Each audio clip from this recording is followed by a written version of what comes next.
اعوذ باللہ من الشیطان الرجیم بسم اللہ الرحمن الرحیم۔ آج ہم بلاغت کے پہلے سبق کی ابتدا کریں گے۔ الفصاحۃ فی اللغۃ تنبئ عن البیان والظہور، یقال افصح الصبی فی منطقہ اذا بان وظہر کلامہ، وتقع فی الاصطلاح وصفا للکلمۃ والکلام والمتکلم۔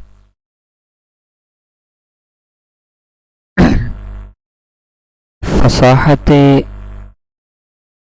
لغت کے حوالے سے گفتگو ہوگی۔ یہ مقدمہ ہے، انہوں نے مقدمے میں فصاحت کی تعریف کی ہے۔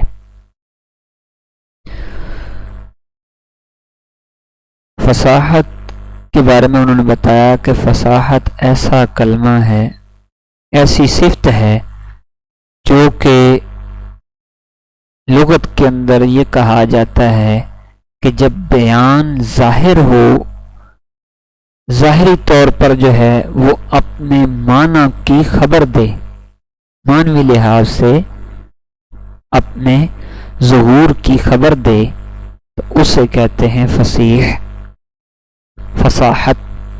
جب کہ بولا جاتا ہے، یقال، جب کہا جاتا ہے افصح الصبی فی منطقہ، بچہ جو ہے اپنے کلام میں فصیح ہو گیا، یعنی جب اذا بان وظہر کلامہ، جب اس کا کلام ظاہر ہو جاتا ہے اور بین ہو جاتا ہے، واضح ہو جاتا ہے، تو اس وقت یہ کلمہ بولا جاتا ہے۔ وتقع فی الاصطلاح وصفا للکلمۃ والکلام والمتکلم، اصطلاح میں یہ وصف واقع ہوتا ہے کلمے اور کلام اور متکلم کا، کلمہ، کلام اور متکلم کی صفت واقع ہوتا ہے۔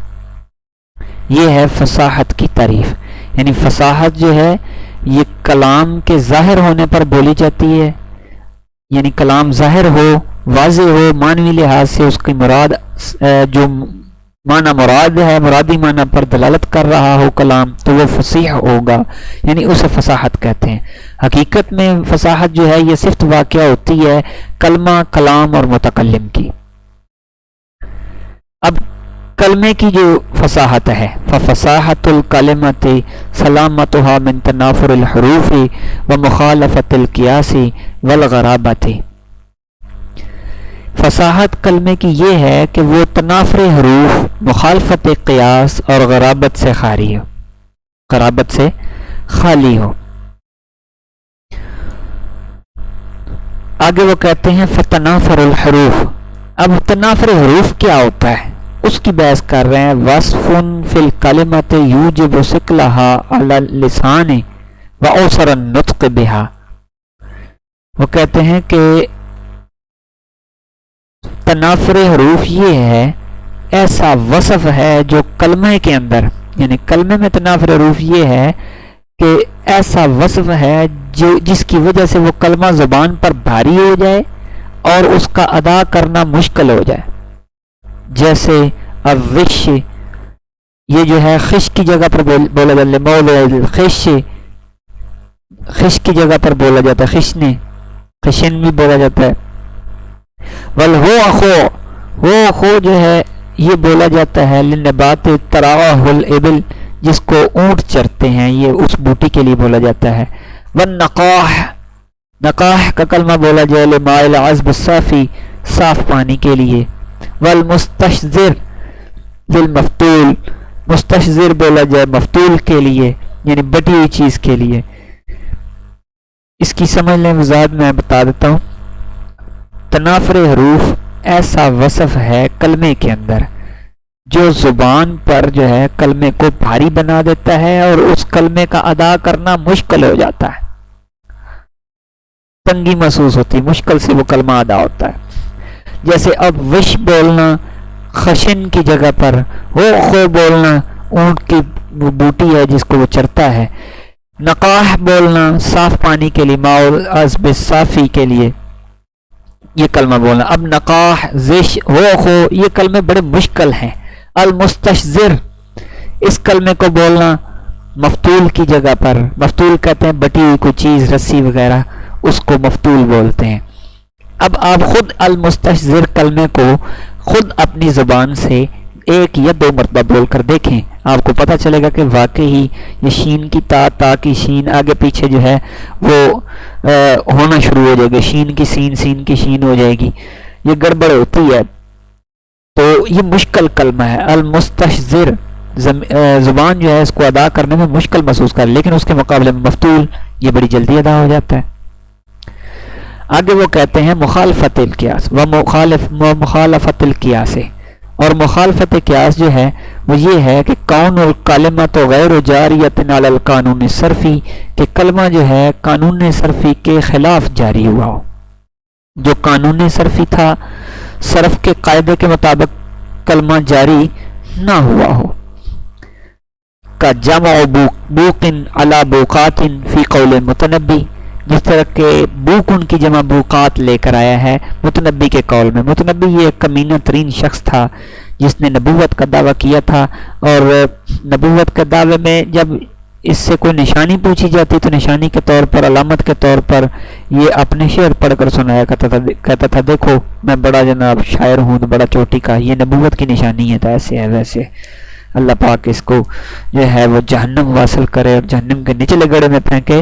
یہ حضور نبی کریم صلی اللہ علیہ وسلم کے زمانے کے بعد بنو عباس کے دور میں اس نے نبوت کا دعویٰ کیا تھا، جھوٹے مدعیان نبوت میں سے یہ بھی ایک تھا، اس لیے اسے متنبی کہا جاتا ہے، یعنی وہ شخص جس نے نبوت کا دعویٰ کیا۔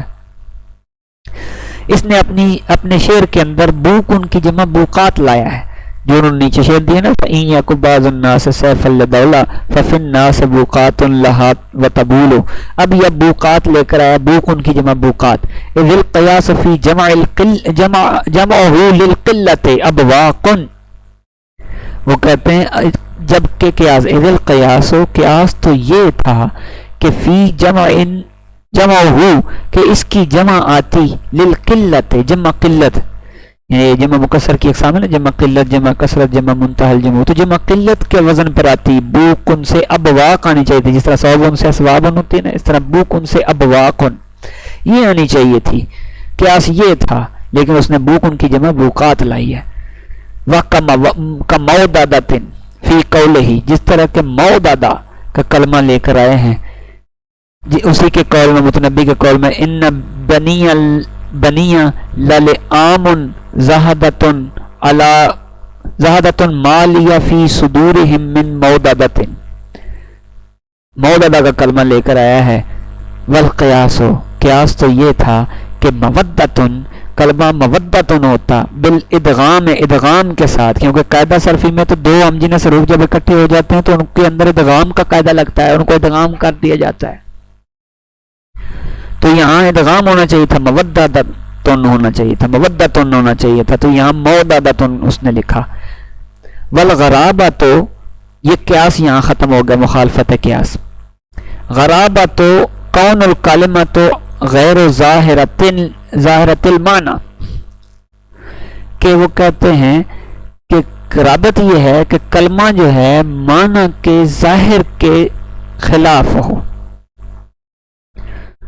غیر ظاہرۃ المعنی، یعنی اس کا معنی جو ہے وہ غیر ظاہر ہو، وہ ظاہر نہ ہو صحیح طریقے سے، اس کو کہتے ہیں غرابت، غرابت اس کو کہتے ہیں غرابت، یعنی اس کا معنی ظاہر نہ ہو، معنوی لحاظ سے اس کا معنی ظاہر نہ ہو، اتنا مشہور کلمہ ہی نہ ہو،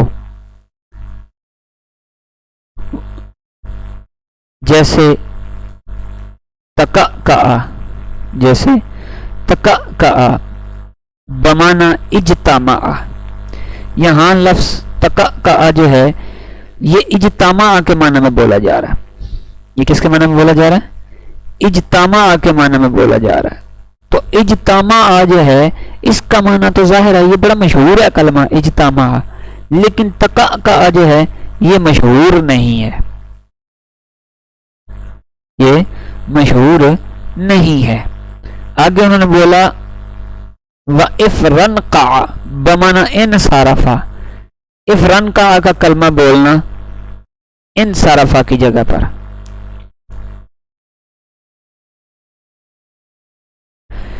تو افرنقع کا کلمہ بولا انصرفا کے معنی پر، تو انصرفا کا معنی واضح ہے اور افرنکا کا معنی واضح نہیں ہے.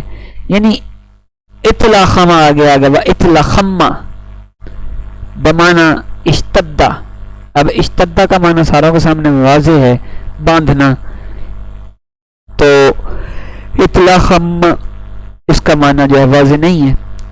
تو یہی وہ بات کر رہے ہیں کہ غرابت یہ ہے کہ کلمہ ایسا کلمہ لایا جائے معنی کے لیے جو ظاہری نہ ہو، جس کا معنی ظاہری نہ ہو، لوگوں کے اندر وہ مشہور ہی نہ ہو. کلمہ بڑا غریب قسم کا ہو، بہت کم ہی کہیں استعمال ہوا ہو، یعنی اپنے معنی پر دلالت کرنے کے لحاظ سے وہ کسی طریقے سے بھی واضح نہیں ہے. تو اس کو کہتے ہیں غرابت. اس کو کیا کہتے ہیں؟ غرابت. پہلا تھا، ہم نے 3 چیزیں پڑھی. سب سے پہلے تو فصاحت کی تعریف جانی.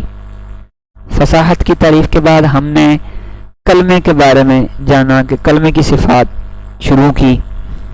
کلمے کی صفات میں ہم نے پڑھا تھا کہ وہ غرابت سے، مخالفت قیاس اور تنافر حروف سے خالی ہو.